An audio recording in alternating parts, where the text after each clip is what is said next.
Welcome back, beloveds. My name is Xolani. I use they, them pronouns. This is the fourth video in the Hoodoo Basics or Hoodoo 101 series here on YouTube. In this video, I'm going to be speaking about who can be a Hoodoo and some of the roles and responsibilities within this spiritual system. Before we move forward, make sure that you like, comment, and subscribe. I want you to be the first one to know when new videos drop on this channel. And if you're interested in learning more, consider joining me in March for my Hoodoo Foundation course. You can find all the information and links down below. I want to start by reinforcing the understanding that Hoodoo is a closed practice. This means that if you are not Black, born Black, identify as Black, and are Black 24/7, you do not have a claim or spiritual inheritance to this particular spiritual system. I'm not finna argue with you, argue with your ancestors.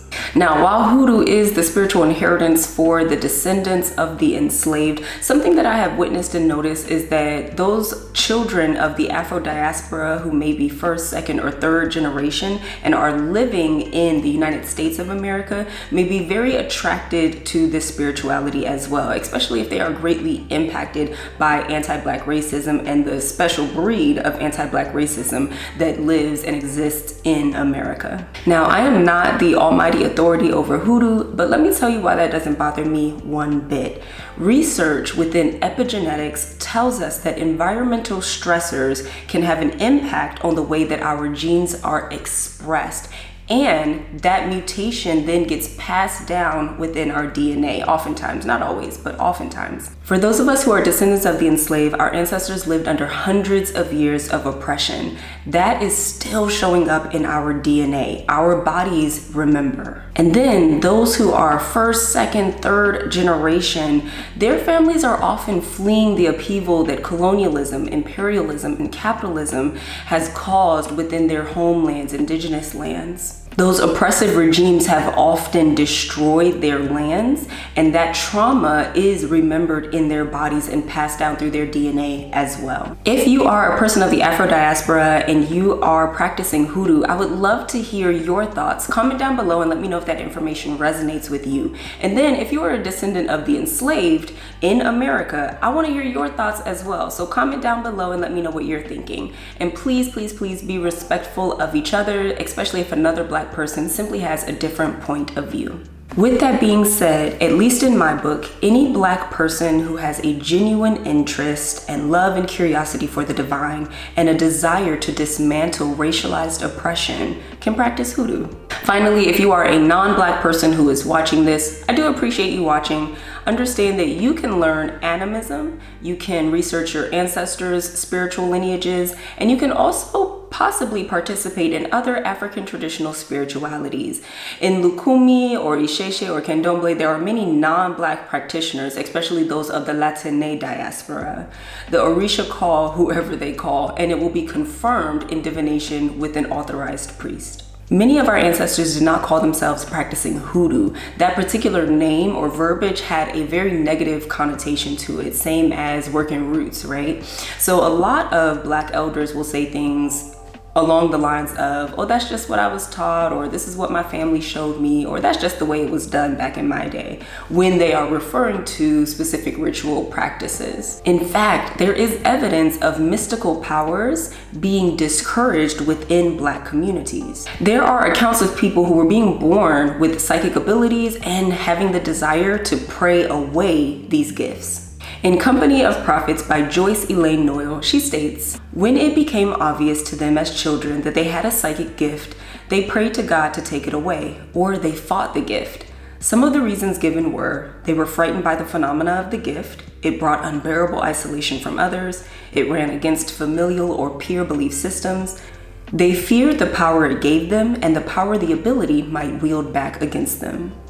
There was very little spiritual infrastructure to support people who had this mystic gifts. And while that might be disheartening, you can understand by looking at the conditions that they were living under, the reasons why they may have adapted this particular mindset. There was more of a focus on a singular person serving a plantation, a township, or a community. I'm going to speak a little bit more about that in the next section. But because of this, while our ancestors may have shared many of these folk beliefs or mystic hoodooistic beliefs, if they weren't working hoodoo roots and conjure, they probably didn't call themselves practicing hoodoo. Nowadays, it's a little bit more overt because people are expressing their religious agency as a part of their personhood. More people feel empowered to establish their own individual connection with the divine, and the gifts that they may have are often revered and celebrated. There tends to be a lot more support for those particular gifts and the development of those gifts nowadays. Now, when someone calls themselves a hoodoo,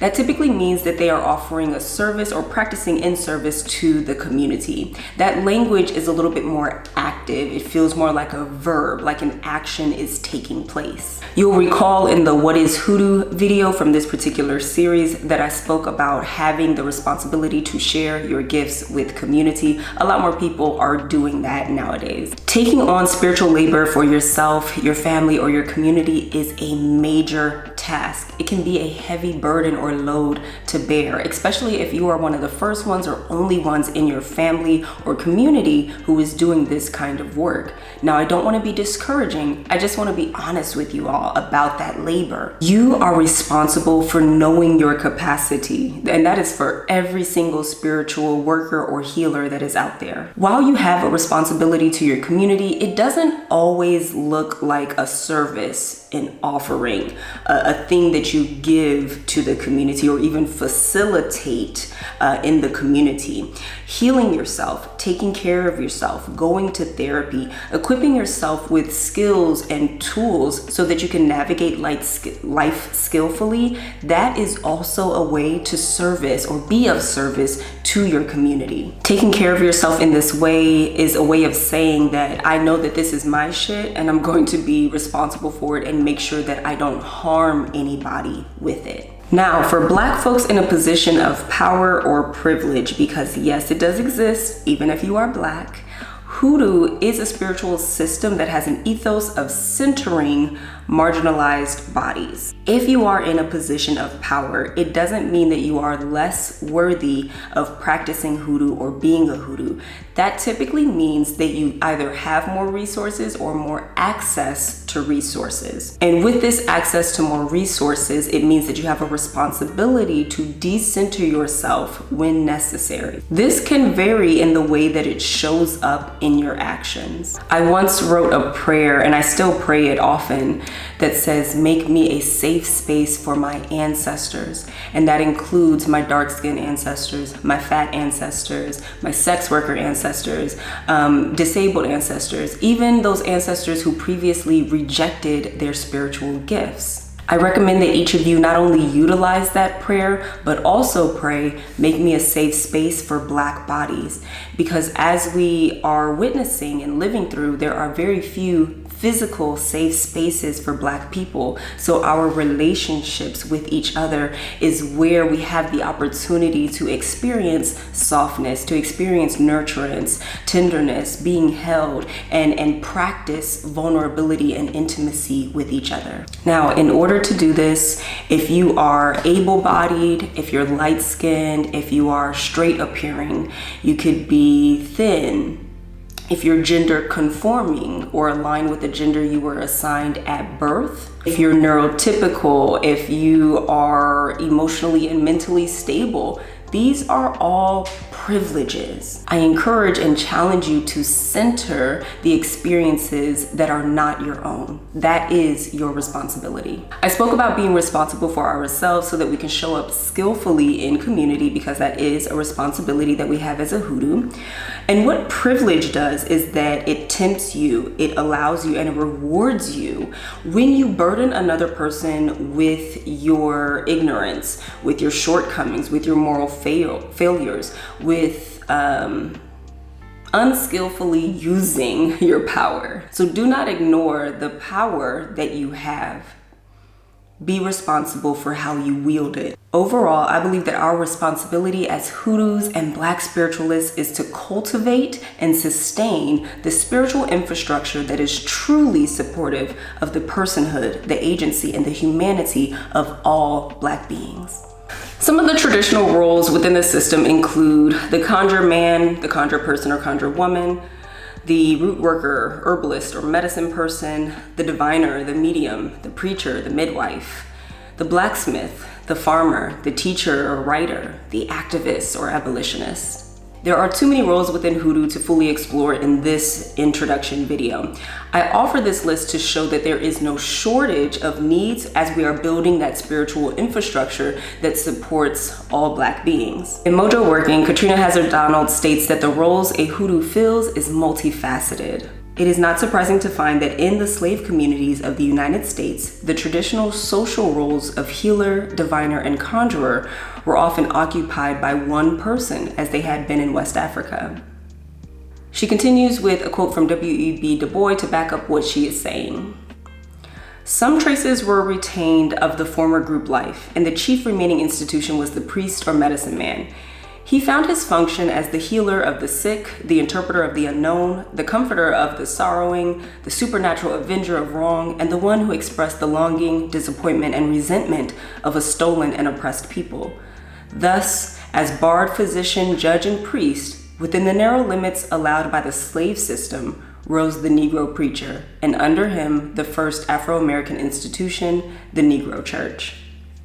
So I don't know about y'all, but that sounds like a whole lot of responsibility on one person. And honestly, still to this day, Black folks will go to their spiritual leaders for any and everything, even if they should go to a lawyer, a doctor, or a therapist first. Although we still live under oppressive regimes, it is not as limited as it was during slavery. There are more people available who are doing spiritual labor. And there's also a lot more people that are existing in the world. I think we just hit 8 billion people in the world. This is why I say that it is your responsibility to know your capacity. Faith and spirituality is a major component of African or Afro-diasporic psychology.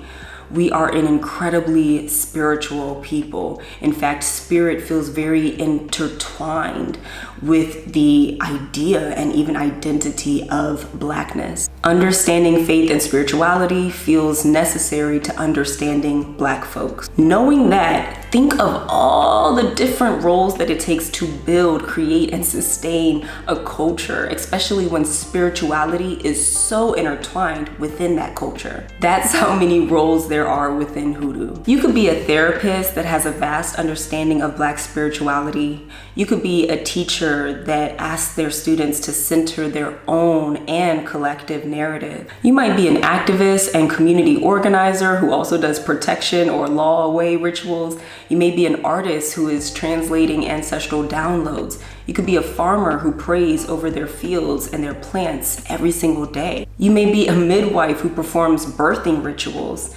You could be a stay-at-home parent who does wealth works for their partner. The roles and needs are unlimited. You don't have to look for something to be specifically Hoodoo. You get to infuse your spirituality into whatever it is that you do. Comment down below. I would love to see what roles are developing right now in your community and that you see as essential to the continuation of this spiritual system. Thank you again for sharing your time, your attention, and your energy with me. I truly hope that you enjoyed this video. If you are someone who is ready to infuse Hoodoo and Black spirituality into their role in creating and sustaining spiritual infrastructure in your own community, make sure that you click the link below and sign up for my Hoodoo Foundations course, which is starting in March. I would love to have you there. The next video in this Hoodoo Basics, Hoodoo 101 series here on YouTube is going to be about how to get started in Hoodoo. So until then, I'll see you all next time.